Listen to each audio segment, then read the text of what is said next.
여러분들께서는 살면서 단불요대라는 사자성어를 들어보신 적이 있으신가요? 단불요제란 결단코 관용을 베풀 필요가 없다는 말로 행동이나 처신이 부당하고 자신의 잘못을 반성하는 기색이 전혀 없어 결단코 너그럽게 봐줘야 도움이 되지 않는다는 뜻입니다.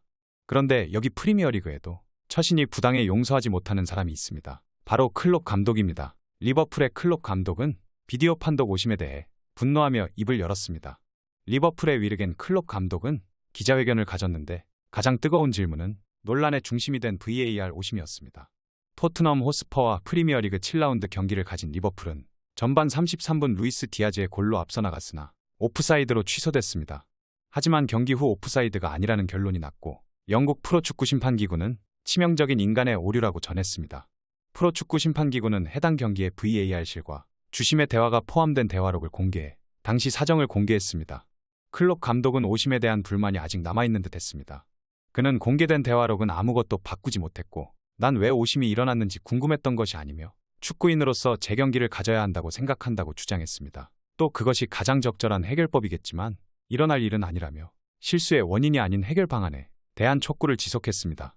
재경기에 관해 클롭은 경기를 판정하는 심판이 골을 줘버린 것은 전례가 없던 일이나 결과가 달라지는 일은 없었다며 오심에 따른 해결책이 전혀 없다는 사실을 지적했습니다. 또 심판진에 대해 감정에 휩싸인 언행을 내뱉으면 처벌받고 우린 그런 세상에 살고 있다며 불공정한 시스템에 조서를 보냈습니다. 리버풀은 공식 홈페이지를 통해 경기 규칙을 올바르게 적용하지 않아 스포츠의 공정성이 훼손된 것이 분명하다며 우리는 심판들이 받고 있는 압박감을 전적으로 이해하지만 이런 압박감은 VAR의 존재와 시행으로 인해 완화돼야 하고 악화돼서는 안 된다고 강조했습니다. 또 리버풀은 올바른 결정을 내릴 수 있는 충분한 시간이 주어지지 않았고 후속 개입이 없었다는 점은 불만족스럽다면서 이런 실패가 이미 중대한 인간의 실수로 분류된 것 또한 용납할 수 없다고 강조했습니다. 그러면서 모든 결과는 오직 검토를 통해서만 완전히 투명하게 수립돼야 하고 이는 향후 의사결정의 신뢰성을 위해 반드시 필요하며 다시는 이런 상황이 발생하지 않도록 해야 한다고 덧붙였습니다. 영국 매체도 거들고 나섰는데 ESPN은 프리미어리그 역사상 가장 큰 실수고 이 정도 수준의 실수는 다시 발생하지 않도록 조치를 취해야 한다며 붕괴했습니다. 이렇게 억울하게 심판에게 당한 리버풀은 커티스 존스의 퇴장에 대해서도 항소했습니다. 리버풀은 토트넘 호스퍼와의 7라운드에서 시즌 첫 패배를 당해 4위로 내려앉았습니다. 시즌 초반 분위기가 좋은 리버풀과 토트넘은 서로에게 양보할 수 없는 경기였습니다. 엔제 포스테코글루 감독 체제에서 리빌딩에 성공한 토트넘은 리그컵에서 패한 것은 다소 아쉬웠지만 리그에서만큼은 안정적인 경기 운영을 이어나가며 팬들에게 기대감을 안겼습니다. 리버풀 역시 흐름이 좋았는데 지난 시즌의 부진을 완벽하게 씻어낸 듯 경쟁력을 되찾았고 리그 5연승에 올라 있었습니다. 예상대로 경기는 팽팽하게 진행됐습니다. 전반전엔 토트넘이 점유율에서 앞서 있었지만 리버풀이 더 많은 슈팅 횟수를 기록했습니다. 하지만 전반 중반 리버풀의 존스가 퇴장을 당했습니다. 존스는 2부 비수마와의 경합 상황에서 축구화로 정강이를 밟았고 주심은 레드카드를 선언했습니다. 존스는 억울함을 호소했지만 판정은 바뀌지 않았습니다. 퇴장 이후 상황은 토트넘 쪽으로 기울기 시작했습니다. 리버풀은 수적 열세로 인해 수비에 집중할 수밖에 없었습니다. 토트넘은 손흥민의 선제골로 토트넘이 리드를 잡았지만 리버풀도 전반 추가 시간 코디 각포가 동점골을 터뜨리며 간신히 균형을 유지했습니다. 그러나 후반전 리버풀에 또 한 번의 악재가 닥쳤습니다. 이번엔 디오구 조타가 퇴장을 당한 것입니다. 결국 위르겐 클롭 감독은 후반전 공격 자원들을 빼고 수비 자원들을 투입하며 수비에 집중했습니다. 토트넘은 계속해서 리버풀의 골문을 위협했지만 리버풀의 수비는 탄탄했습니다. 그렇게 해법을 찾지 못하던 토트넘이었지만 후반 추가 시간에 요엘 마팁의 자책골이 나오면서 승리로 마무리했습니다. 극적인 승부였지만 경기 후 논란이 발생했습니다. 전반전에 나온 루이스 디아스의 오프사이드 판정 오심 문제와 존스의 퇴장 역시 합당하지 않다는 것이었습니다. 영국 매체 토크스포츠에 따르면 리버풀은 퇴장 판정에 대해 항소를 진행했다고 전해졌습니다. 전문가들의 입장도 엇갈렸습니다. 제이미 오하라는 충격적인 도전이었고 거의 다리를 부수는 행위였다며 존스의 태클을 비판했습니다. 하지만 게리 네빌의 의견은 달랐습니다.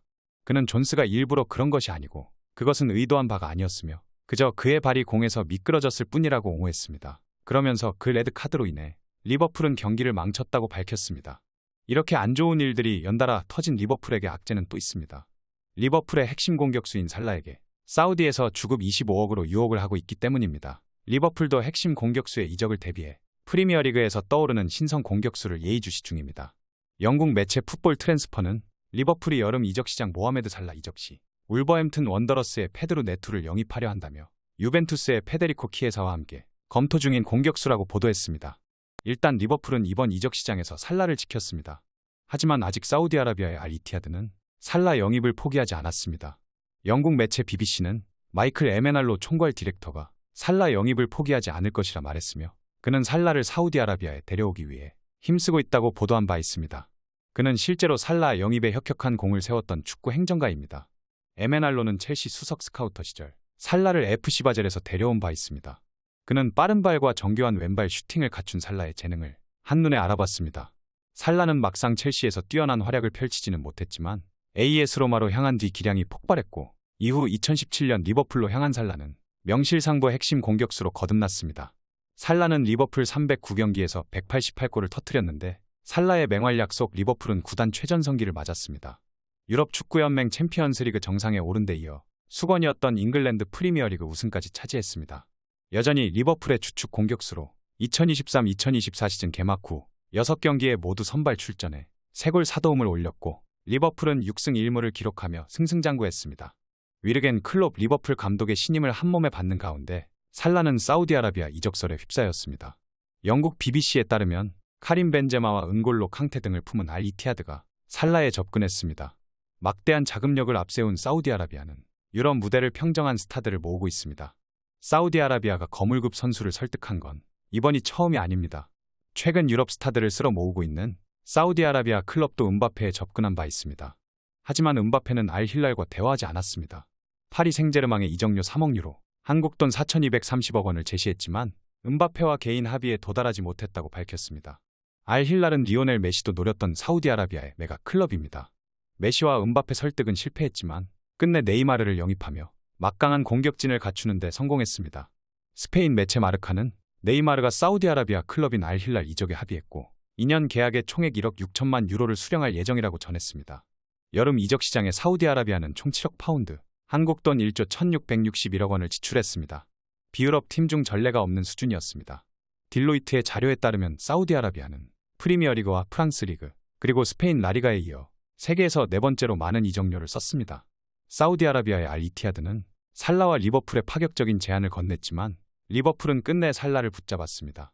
영국 매체 BBC는 알 이티하드가 살라 영입에 실패했고 사우디아라비아 이적 시장이 끝났다며 리버풀은 이적료 1억 5천만 파운드, 한국 돈 2,498억 원의 제안을 거절했다고 보도했습니다. 사우디아라비아의 알 이티하드는 마지막까지 살라를 영입하려 했었습니다. 영국 매체 데일리 메일에 따르면 알 이티하드는 영국으로 직접 향해 살라 이적을 설득했습니다. 하지만 위르겐 클롭 감독은 공개적으로 리버풀은 살라를 매각하지 않을 것이라며 살라는 리버풀에서 행복하다고 주장했습니다. 이미 리버풀은 사우디아라비아 구단의 1억 5천만 파운드 규모의 제안을 거절한 상황이었습니다. 데일리 메일에 따르면 사우디아라비아는 마지막 설득을 위해 2억 파운드를 제시할 것으로 알려졌습니다. BBC의 최종 보도에 따르면 알 이티하드는 2억 1,500만 파운드를 리버풀에 제의했습니다. 선수도 막대한 주급을 보장받는 계약이었습니다. 스포츠 전문 매체 디애슬레틱은 알 이티하드가 살라에게 주급 150만 파운드, 한국 돈 25억 원을 제시했다고 밝힌 바 있습니다. 현재 주급 35만 파운드, 한국 돈 5억 원의 5배 정도 되는 수준입니다. 하지만 여름 이적 시장 이동은 없었고 사우디아라비아의 여름 이적 기간도 마감됐습니다. 그렇다고 아직 안심하기는 이릅니다. 사우디아라비아가 겨울 이적 시장에도 살라 영입에 나설 계획이기 때문입니다.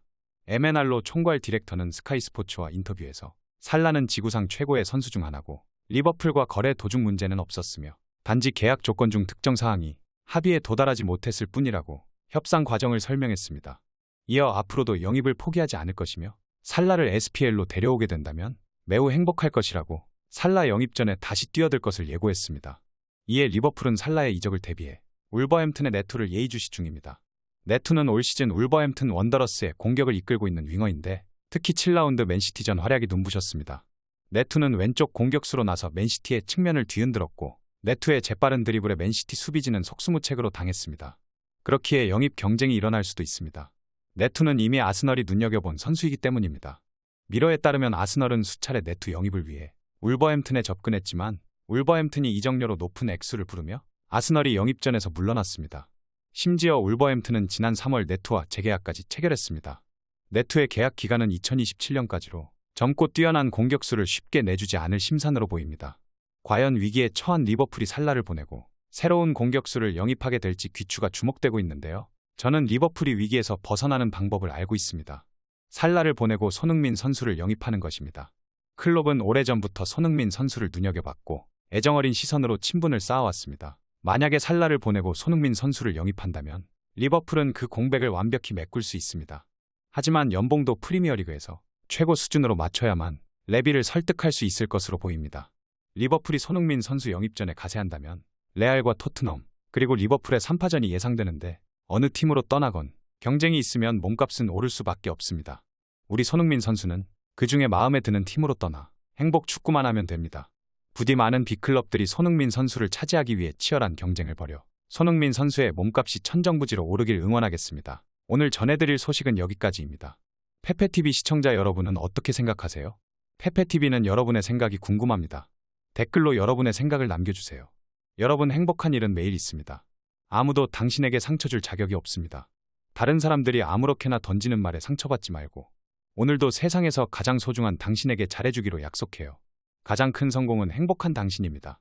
그럼 다음 영상에서 봬요. 감사합니다.